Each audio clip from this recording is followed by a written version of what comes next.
Have you ever tried budgeting and after 1 week, you wanted to quit? Or you said, seryoso tayo ha, pero Tuesday pa lang, take out na kayo, diba? Yeah. If your rule didn't last for 2 days, then maybe your budget is unrealistic. So today, we're going to be discussing common mistakes when budgeting. Ito yung being too strict or maybe forgetting yung mga irregular expenses. And there's one mistake that will almost guarantee that you will quit. And that one changed everything for us.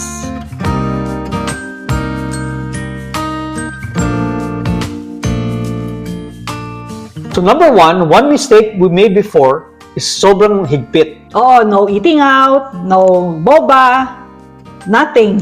Yun. Nung bata pa tayo, nung gano'n tayo talagang gano'n, no? And what happened after a few days? Rebound spending o tinatawag na revenge spending. Kasi if your budget feels like a punishment, you won't stick to it eh. Eventually, you're going to cheat. Para siyang diet.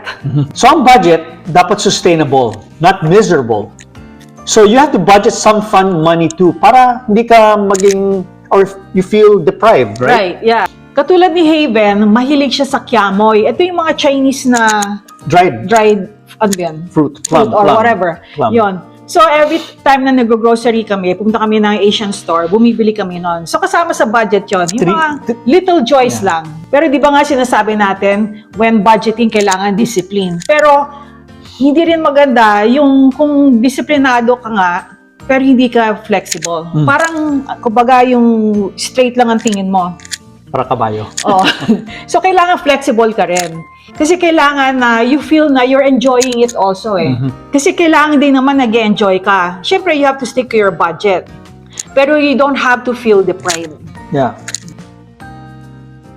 This one naman is very common. You think your budget is working.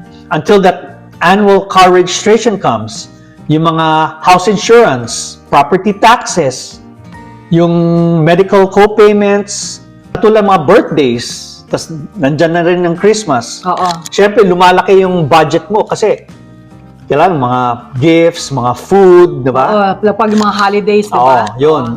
Tumataas yung Tumataas mga, na yun. Yung budget mo for food. Hindi naman necessary na nag-fail ang budget. Hindi lang naisama itong mga expenses na to.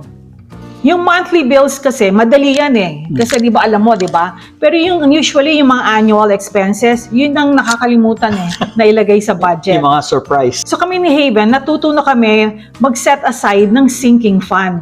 Sinking fund is a fund that's not emergency fund. This is totally different. This fund is like you put aside money for yung future predictable expenses. So katulad sa amin ha, yung property insurance, kasi nga bayad na yung bahay namin, so wala na kaming monthly doon, diba? Except yan. Yan. So meron na kaming property tax at saka yung home insurance. So what we do is, we put aside money separately sa isang fund. So para pag dumating na yung bill for, like say, property tax, kasi twice a year yon, so hindi na kami nagsascramble where to get that money. Nandun na yan eh. Ang tawag yun? Naka-earmark, yeah. Oo. So, hiwalay na siya. Yeah. So, that's the use of the sinking fund. And for us, I think it's very useful eh, diba? Of course. Oo. So, this is important.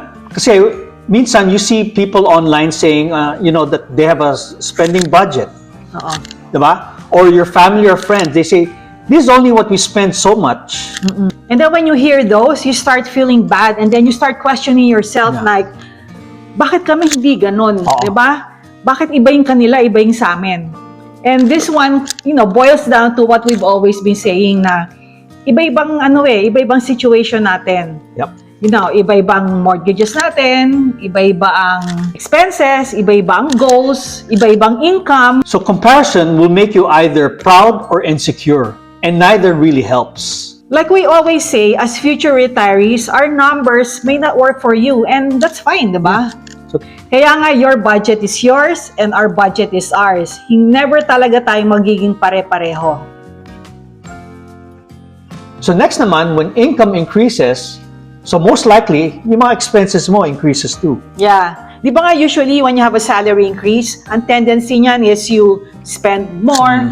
Kahit na sabi mo a little bit, pero ano pa rin, nag-upgrade ka pa rin. Dati, generic lang yung brand sa binibili mo.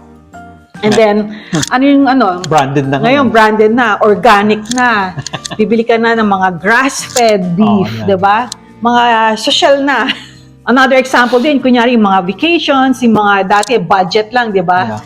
Yeah. May additional budget na for yung mga a little bit higher end, yung mga siguro mga hotels, yung mga Travel in business class. So people do this kasi you feel like you deserve it. You worked hard for it. So why don't you treat yourself? But the danger is, if you're not mindful, itong kahit ang maliliit na expenses na to, it becomes permanent. Tapos pag dumating ka na sa retirement, kasama na yun eh, Yeah. di ba? So, mas magiging mahal ngayon yung retirement mo, yung yung budget mo for retirement kasi nasanay ka na eh. Naging part na Right. yun ng ng life mo, ng budget mo. Lifestyle inflation is very subtle.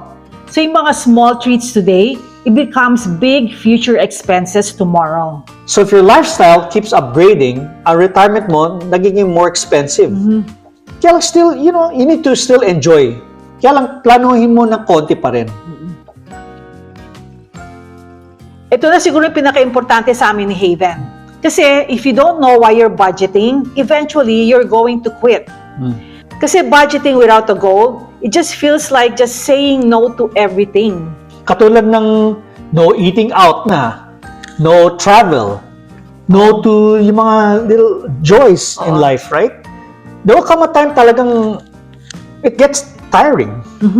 Kasi if there's no reason behind it, eventually you're going to quit eh, di ba? And deprivation, without a purpose or without a goal, it leads to burnout. But when you know it's something more specific like peace of mind, travel, or retirement, or even future security, or even helping family, somehow it feels different.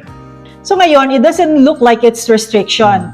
Ano na siya, intention na. Hindi na siya basta-basta expenses. You're choosing your future na. And that changes everything. So budgeting is not about being kuripot. It's not about restriction. It's about direction. Being mindful kasi doesn't mean na kuripot ka. Inisip mo lang talaga yung future mo eh. So kuripot is when you're scared to spend. But intentional is when you choose what really matters. When we were still younger, ganyan kami ni Haven eh.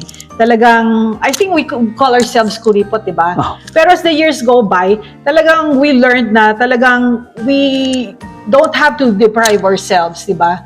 Kailangan mo lang talaga maging intentional. Ngayon, hindi na kami takot gumasta. Basta, alam namin na it's something that we will enjoy and it matters, di ba? Yeah. So, kasi at the end of the day, ano naman it's money. Di ba? Yeah. Di ba sinasabi nga nila, madadala mo ba yan sa Kung next saan life mo? Sa next life? So, meron ba dyan na you feel na kuripot ba kayo or intentional lang kayo? Marami dyan. Marami. O siguro, I'm sure maraming mga guilty dyan. Hindi. Marami dyan kuripot. Yan ibig ko sabihin. Hindi intentional yung mga kuripot. Marami. Oh. So if your budget isn't working, maybe it's not because you're bad with money, but maybe it's one of those things that we just talked about. So in our next video, papakita namin sa inyo how we budgeted as if like we're retired na. Real numbers, real adjustments. And gusto nyo bang makita kung nakasurvive kami ng 1 month? Watch out sa next vlog. Take note ha, pag hindi kami nag-vlog, ibig sabihin we did not survive. Fail! Fail siya! So that's it for this vlog. Sana may natutunan kayo sa mga na-share namin. And kung meron kayong mga naisip na mga tips on budgeting, share it on the comment section below para naman merong makuha yung mga ating ibang viewers, mga tips. So thank you for watching. Hanggang sa muli! See you on the next vlog. Bye!